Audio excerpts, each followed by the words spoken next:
Hindi pa rin nakikita ang isang lolo na sakay ng bangkang lumubog sa Taal Lake nitong Sabado. Patay sa naturang insidente ang dalawang bata. Saksi si Haji Rieta.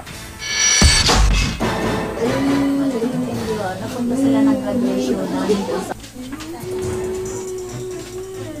Naghihinagpis ngayon si Mirna Ramos at Rosel Medina, ang 4 na taong gulang na anak kasi ni Mirna na si Criza Marie at ang 2 taong gulang na anak ni Rosel na si Joseph, namatay sa paglubog ng sinasakyan nilang bangka nitong Sabado sa Taal Lake na San Nicolas, Batangas. Ang isang anak may dinampot daw lubo ang kanyang ibang kasama sa bangka.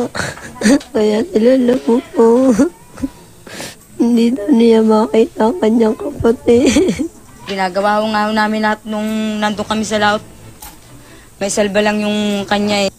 Ayon sa pulisya, pauwi na sana ang mga malalayong magkakamag-anak mula sa isang graduation party sa Isla Pulang Bato nang may makita raw na lobo ang makasama nilang bata. Meron daw pong isang lobo, yung lobo pong balloons na gustong kuhanin ng mga bata na nagpuntahan po sila sa unahan ng bangka.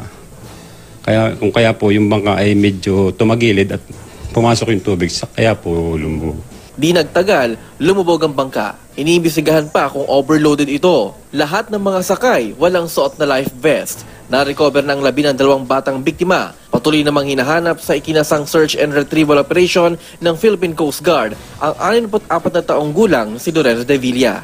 Matapos nga ilang oras sa paghahanap ng mga otoridad kasama nga ang mga mangingisda dito nga sa bayan ng San Nicolas sa Batangas, doon sa 64 na taong gulang na lalaki na nawala matapos nga tumaob at lumubog ang bangka ay hindi pa rin nila ito natagpuan. Pero hindi sila nawawalan ng pag-asa at umaasang ang bawat isa na matagpuan siya sa lalong madaling panahon. 2 araw na kami dito nag-aabang pero ngayon wala pa rin hanggang ngayon. Tinatayang nasa halos 100 talampakan ng lalim ng bahagi ng lawa kung saan lumubog ang bangka, bukod pa sa maputik at madilim ito. Mula sa Batangas, ako si Haji Rieta, ang inyong saksi.